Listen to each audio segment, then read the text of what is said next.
Hey there! This video explains the timeline of English literature. Many English literature students, or even postgraduate students, get confused when discussing literary periods, ages, or eras. To get rid of this confusion, the English Lit team made this video for you. You might hear or read that Shakespeare is an Elizabethan playwright, and then, in another text or context, you might find him classified as a Renaissance playwright. This is because you must distinguish between the main literary periods and their subperiods. Shakespeare, for instance, is an Elizabethan and a Renaissance playwright at the same time, since the Elizabethan era is included within the main period of the Renaissance. So, in this video, we will talk about, firstly, the common mistakes in the literary periods. Secondly, confusing the literary periods' names and dates. Thirdly, we will display one of the various classifications of the English literature periods, taking the Norton anthology classification as an example. Fourthly, we will display and talk about the timeline of English literature. And lastly, we will mention the literary periods and subperiods, elaborating on their beginning and end. And we will try to explain what was each period a reaction to, in addition to displaying the names of important authors, playwrights, or poets, and/or their works. Let's get started. This is what you see when you Google the literary periods. In this screenshot, you find movements, literary theories, and periods and subperiods all mixed together. So, be careful, these are not the literary periods. This screenshot also shows the various timelines of English literature. Some include American literature as well. Most of them are right, however, you will understand why they vary and differ in each photo or diagram. So, let's clear this confusion up. First, we need to understand that there are different ways and criteria related to creating these timelines. Some depend on the main political incidents, some focus on the characteristics of each era, others pay attention to the date and time, and some mix all the previous criteria. For example, this is the classification of the Norton anthology books. They classified the literary periods as the following: the Middle Ages, and include Old English within it. Then they talk about the 16th and 17th centuries in one book. Then they include the Restoration and the 18th century in one book, the Romantic period in a separate book, the Victorian age. Finally, they talk about English literature in the 20th and 21st centuries. Now, the most important slide in this video is this one. Here, we colored the main periods in red, and we wrote some of the important historical events or subperiods that go under or overlap with the main ones. It is important to keep in mind that the provided dates might vary and differ, and they are all approximate dates. Also, remember that there are many authors who lived in two main periods. So, this overlapping should not confuse you anymore. For example, the Bronte sisters belong to the Romantic and Victorian ages, simply because their lifetime was in the middle of the end and the beginning of different eras. So, here we go. The English Lit team classified these literary periods as the following: 8 main periods and their subperiods. The first main period is Old English, c. 450–1066, sometimes called the Anglo-Saxon period. Second, Middle English, c. 1066–1500, or the Anglo-Norman. Third, the Renaissance, c. 1500–1660. One of the most important and well-known ages in literature. The following incidents or subperiods are among the most important classifications: the Elizabethan age, the Jacobean age, Caroline age, the Commonwealth or Puritan interregnum, and the Reformation. So, a certain work or author can be both, Jacobean and Renaissance, for example. Fourth, the Neoclassical age, 1600–1785. The subperiods or classifications include the Restoration, the Augustan age, and the Age of Sensibility, known as the Age of Johnson, as well. Fifth, the Romantic period, 1798–1837. Sixth, the Victorian age, 1837–1901.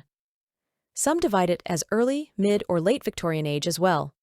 Other subperiods that follow the Victorian age include the Pre-Raphaelites, Aestheticism and Decadence, the Edwardian period, and the Georgian era. Seventh, Modernism, 1914–1940s. And lastly, Postmodernism, which started in 1945 and continues to extend until the meantime. Now, let's talk about the main periods and some of the most important authors and texts. First, Old English c. 450, 1066, known as the Anglo-Saxon period as well. Second, Middle English or medieval, also known as the Anglo-Norman period. c. 1066, 1500. This period starts after the collapse of the Roman Empire. It ends, the beginning of the Renaissance. Let's mention some of the main literary works and authors in both periods. Caedmon's Hymn, the earliest poem recorded in English, and the anonymous epic poems and literary works like Beowulf, The Wanderer, The Seafarer, and many different chronicles. Also, the Canterbury Tales, by the father of English literature, Geoffrey Chaucer, and of course, the medieval drama like Everyman and many other allegorical plays. Third, the Renaissance. c. 1500, 1660. It starts in Florence, Italy. It takes after the crisis of the Middle Ages. It ends as the rise of humanism starts. It is the outburst of creativity attributed to a rebirth of Latin, and specifically the Greek learning and culture. This era witnessed the introduction of the printing press in England. Its influence was felt in art, architecture, philosophy, literature, music, science, technology, politics, religion, and other aspects of intellectual inquiry. Now, if you are confused with these completely different three words, the Renaissance, the Reformation, and the Restoration, here is a quick explanation. The Reformation was a religious movement in Germany which repudiated the supreme authority of the Roman Catholic Church, whereas the Restoration is a different term which refers to the restoration of the monarchy under Charles II. We will see some more details about it in the Neoclassical age later in this video. Key Renaissance authors are Dante Alighieri, William Shakespeare, Mary Sidney, Thomas More, Ben Jonson, Christopher Marlowe, and Philip Sidney Forth. The Neoclassical age, or the Age of Enlightenment. Neo means new. It approximately extends between 1600 and 1785. Restoration, Augustan, and Johnson are all subperiods. The beginning of the Neoclassical age in literature is often said to have begun in England with the restoration of the monarchy under King Charles II in 1660. This marked a return to stability and order after the tumultuous period of the English Civil War and interregnum. It is the result of the revival of interest in classical ideals and forms. Its end is often associated with the rise of Romanticism in the late 18th century, which marked a departure from the rationalism, order, and restraint of Neoclassicism. Key authors include John Dryden, Alexander Pope, Daniel Defoe. Fifth, the Romantic period. c. 1780, 1837, beginning as a reaction to the Industrial Revolution and Enlightenment ideals. It ends with the accession of Queen Victoria. It emphasis on emotion, nature, and individualism. It is the age of poetry. Authors and poets: William Wordsworth, S.T. Coleridge, William Blake, Mary Wollstonecraft Shelley, Percy Bysshe Shelley, John Keats, Lord Byron, Jane Austen, and Thomas Love Peacock. Sixth, the Victorian Age, 1837–1901. It started in 1837 with the accession of Queen Victoria. It ended with the death of Queen Victoria.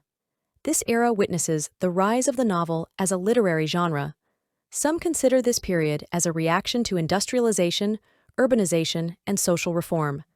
Key authors: Charles Dickens, George Eliot, Thomas Hardy, the Bronte sisters, Charlotte, Emily, and Anne, and William Morris. Some late Victorians are Oscar Wilde, George Bernard Shaw, and Mary Elizabeth Coleridge. Seventh, Modernism. c. 1910–1945. It begins with the outbreak of World War I and ends with the end of World War II. It witnessed world wars, disillusionment, and societal upheaval. Among some of the major authors, we can find James Joyce, T.S. Eliot, Ezra Pound, Virginia Woolf, Franz Kafka, Joseph Conrad, and F. Scott Fitzgerald. Eighth, Postmodernism. c. 1945. Present. It begins with the end of World War II and continues till the present. Skepticism of grand narratives, globalization, and technological advancements are the main characteristics of this era. Some postmodern authors are the American writer Kurt Vonnegut, Samuel Beckett, Toni Morrison, and Margaret Atwood. So, here we come to the end of this video. The English Lit team wish you all the success. Subscribe for more content on English literature. Thank you for watching.